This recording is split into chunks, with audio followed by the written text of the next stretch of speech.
నమస్తే, నేను మీ కుప్ప పద్మిని. ఇన్నాళ్ళు మీ సపోర్ట్‌ని నాకందిస్తూ, మీ ప్రేమని నాకందిస్తున్న ప్రతి ఒక్కరికి కృతజ్ఞతలు. ఇప్పుడు చూడబోతున్న ఈ వీడియో కూడా ఖచ్చితంగా మీకు ఉపయోగపడుతుంది. లైక్, షేర్ అండ్ సబ్స్క్రైబ్ చేసి మీ ఇష్టాన్ని అలాగే మీ సపోర్ట్‌ని నాకందించండి. అలాగే ఈ వీడియో పట్ల మీ అభిప్రాయాన్ని కామెంట్ సెక్షన్‌లో కామెంట్ చేసి నాకు తెలియజేయండి. నమస్తే. Welcome to our channel. నేను పద్మిని. ప్రస్తుతంతో పాటు జ్యోతిష పండితులు, మాతంగి ఉపాసకులు, శక్తిపీఠం వ్యవస్థాపకులు డాక్టర్ రాఘవ ఆదిత్య గారు మనతో పాటు ఉన్నారు. మాట్లాడదాం. నమస్కారం అండి. నమస్తే మేడం. ఇందాక మనం మాట్లాడుకున్నటువంటి టాపిక్ పెళ్లిళ్ళ గురించి మాట్లాడుకున్నాం. పెళ్లిళ్ళు లేట్ అవుతే ఆబ్వియస్ గా పిల్లలు లేట్ అవుతారు. పిల్లలు లేట్ అయితే ఇంకా అంతకన్నా స్ట్రెస్ఫుల్ లైఫ్ ఇంకొకటి ఉందో. ఎందుకంటే సొసైటీ ప్రెషర్ ఖచ్చితంగా ఉంటుంది. ఇంకా ఇప్పుడు వాళ్ళు నిజంగా భార్యాభర్త కావాలనుకుంటున్నారా, లేకపోతే ఇంకేదైనా థాట్ ప్రాసెస్ ఉందా వాళ్ళిద్దరు, అది ఎండ్ ఆఫ్ ది డే వ్యక్తిగతం. కానీ ఇలా అడిగి టాన్ చేసేటటువంటి సొసైటీలో మనం ఉన్నాం డెఫినెట్ గా. సో పిల్లలు లేట్ అవుతున్నారు, పుట్టట్లేదు, చాలా ఏళ్ళు అయిపోయింది పెళ్ళైపోయి, రకరకాల ఐవీఎఫ్లని ఇట్లా రకరకాల ట్రీట్మెంట్స్ చేయించుకుంటున్నాం, అయినప్పటికీ మాకు పిల్లలు కలగట్లేదు అని చెప్పే వాళ్ళ సంఖ్య చాలా ఉంది. దానికి ఆన్సర్ ఏంటి అని అంటే, దీనికి ఏంటి కరెక్ట్ గా మీరు ఎలా చెప్పగలరు అని అంటే, ఏ గుడికి వెళ్ళి చూసినా కూడా ఉయ్యాల బొమ్మలు అయితే ప్రతి చెట్టుకి కట్టేసి ఉంటున్నాయి.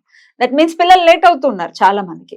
సో ఎందుకండి ఇట్లా వివాహం లేట్ అవటం ఒక పాయింట్, మరి పిల్లలు లేట్ అవ్వటం అనేది ఎట్లా అడ్రస్ చేస్తారు? మెయిన్ గా పిల్లలు లేట్ అవుతున్నారు అనే దానికి కారణం మ్యారేజెస్ లేట్ అవడం అనేది బాగా అందరికి లేట్ ఏజ్ లో అవడం వల్ల లేడీస్ లో ఈ పిసిఓడి ప్రాబ్లం ఒకటి అధికంగా అవడం వల్ల వాళ్ళ హార్మోనల్ ఇన్బ్యాలెన్స్ అవడం ఒకటి బాగా విపరీతమైన సమస్య అండి ఇది. తీసుకునే ఫుడ్ కూడా ఇదివరకట్లా లేదు, ఎక్సర్సైజెస్ లేవు. ఎక్కువ ఐటీ కంపెనీలో కూర్చున్న వాళ్ళకి కూడా ఎక్సర్సైజెస్ లేక, తర్వాత ఏంటంటే ఫుడ్ ఇన్బ్యాలెన్స్ అయిపోవడం వల్ల టోటల్గా ఇదంతా కూడా ఇబ్బందికరమైన పరిస్థితి వచ్చింది. సో దానివల్ల పిల్లలు ఎక్కువగా లేట్ అయిపోతూ ఉన్నారు. సో ముందు డాక్టర్ చెకప్ అనేది మస్ట్ అండ్ షుడ్ అండి. ఖచ్చితంగా ఇద్దరిలో కౌంట్ ఎలా ఉంది, వాళ్ళలో ట్యూబుల్ ఏమన్నా బ్లాకేజెస్ ఉన్నాయా అనేది చూపించుకున్న తర్వాత, అవన్నీ బాగుండి అయినా కూడా పిల్లలు లేరు అంటే కనుక మన దగ్గరికి వచ్చిన జంటలకి వాళ్ళ పరిస్థితి ప్రకారం అశోకారిష్ట అని ప్రతి ఆయుర్వేద షాప్ లో దొరుకుతుంది, అది రికమెండ్ చేస్తామండి. ఇద్దరు తీసుకోవాలి. అలాగే పుష్యానుగా చూర్ణం అని చెప్పేసి, అది కూడా బియ్యం కడిగిన నీళ్ళతో తీసుకోమని చెప్తాం. అది ముందు మెడిసినల్ గా వాళ్ళిద్దరికి కౌంట్ పెరగడానికి కానీ, లేడీస్ లో హెల్దీగా మొత్తం క్లియర్ అవడానికి కానీ అంతా ఉపయోగపడుతుంది. పిసిఓడి ప్రాబ్లమ్స్ నుంచి రెక్టిఫై చేస్తాను అనమాట. సో తర్వాత మెయిన్ గా ఈ ఆయుర్వేదాలో చూసుకోవాలంటే ఉత్తర వస్తి అని చెప్పేసి ఒక కార్యక్రమం ఒకటి ఉంటుందండి. అది లేడీస్కే ఉంటుంది. దాని లోపల కొన్ని లిక్విడ్స్ పంపించి మొత్తం లోపలంతా క్లియరింగ్ చేసే ప్రోగ్రామ్ ఒకటి ఉంటుంది మొత్తం. ఆ తర్వాత మనం ఏమన్నా రెమెడీస్ పాటించుకుంటూ ఉంటే హెల్దీగా వాళ్ళు కన్సీవ్ అవడానికి అవకాశం ఉంటుంది. ఎట్లాంటి రెమెడీస్ చేసుకోవాలండి మరి? మెయిన్ పిల్లలు పుట్టట్లేదు అనేది ముందు నుంచి కూడా సుబ్రహ్మణ్య స్వామిని ఆరాధించమని ఫస్ట్ నుంచి కూడా చెప్తారు. అది కూడా కరెక్టే, ఎందుకంటే అది సుబ్రహ్మణ్య స్వామి గుడిలో కూడా అలా 2 పాములు అలా మెలేసుకుని ఉంటాయి. సో దాన్ని పోలిక ఏంటంటే డిఎన్ఏ, అలానే నథింగ్ బట్ సైన్స్. అది ఫస్ట్ నుంచి కూడా మన వాళ్ళు అలా 2 పాములు పెట్టారు అంటే అది పాములే కాదు. ఇప్పుడు కనిపించింది ఏంటంటే డిఎన్ఏ అలా షేప్ లో ఉందని చెప్పి కనిపెట్టారు. ఇప్పుడు డాక్టర్ సింబల్ కూడా అలానే ఉంటది. సో పూర్వం గుళ్ళకి వెళ్ళి అక్కడ నిద్ర చేసి చాలా మంది పిల్లలు తల్లి అయిన వాళ్ళు చాలా మంది ఉన్నారు. దాన్ని ఏంటంటే మూఢనమ్మకం కొట్టేస్తూ ఉంటాం. Everything is science. మన వాళ్ళు అంతకు ముందే పేరు పెట్టలేదు అంతే, దీనికి శాస్త్రం అని అన్నారంటే. రైట్. అలాగే కొంతమందిలో లేడీస్ లో ఓవర్ బ్లీడింగ్ కంప్లైంట్ ఉంటుంది. సో దాన్ని ఒకటి కంట్రోల్ చేసుకోవాలి. అలాగే వైట్ డిజార్స్ అని రకరకాల ప్రాబ్లమ్స్ ఉంటాయి. అన్ని కూడా మనం తీసుకుని అడ్రస్ చేసి అసలు ఏ ప్రాబ్లం మీద వీళ్ళకి డిలే అవుతుంది అనే దాన్ని ముందు మనం పట్టుకున్న తర్వాత మెడికల్ గా దాని గురించి మెయిన్ ఏంటంటే పిల్లలు లేరు అనే దానికి మెడికల్ గానే వెళ్ళాలి మేడం. 90% మెడికల్ గా వెళ్ళాలి, మిగతా 10% దైవానుగ్రహం ట్రై చేయాలి.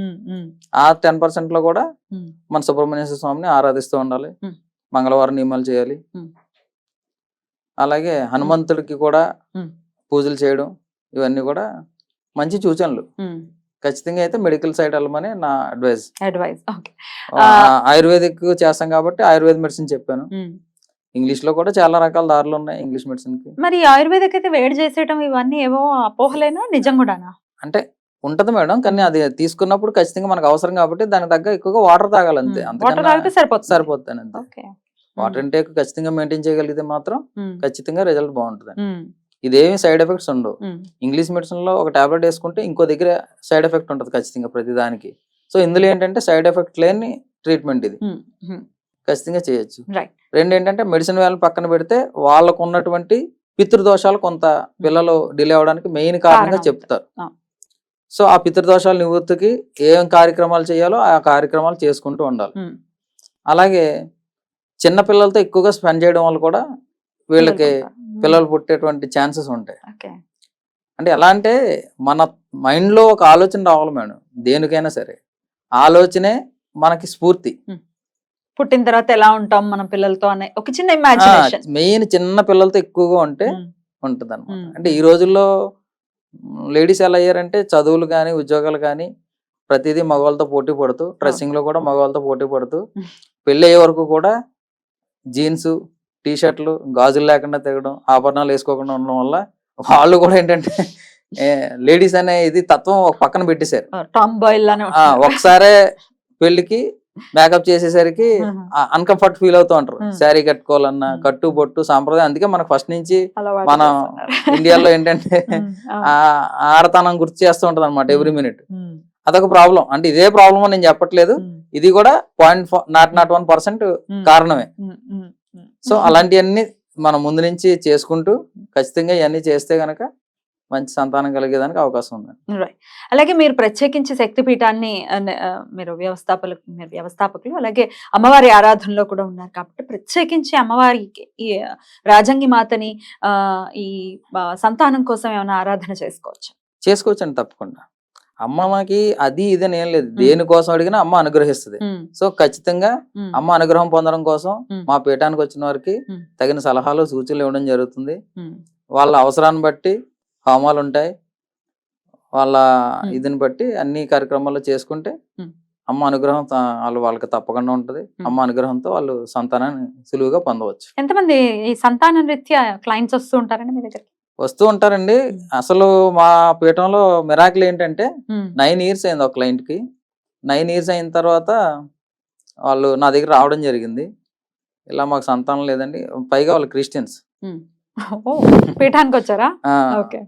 సో మతం కాదు ఇక్కడ, నేను వాళ్ళు క్రిస్టియన్స్ చేయడం కాదు, వాళ్ళు ఎవరో చెప్పారు ఆ మౌత్ పబ్లిసిటీతో. సో అక్కడికి వెళ్ళి ఒకసారి ట్రై చేయండి అంటే నా దగ్గరకు రావడం జరిగింది. చూసిన తర్వాత వాళ్ళకి ప్రత్యేకమైన హోమ కార్యక్రమాలు చేసాం అమ్మవారిదే. వాళ్ళు పాల్గొలేదు కానీ వాళ్ళ తాలూకాలు పాల్గొన్నారు. వాళ్ళు కూడా రిజల్ట్ ఏంటంటే విత్ ఇన్ 3 months లో అమ్మాయి కన్సీవ్ అయింది.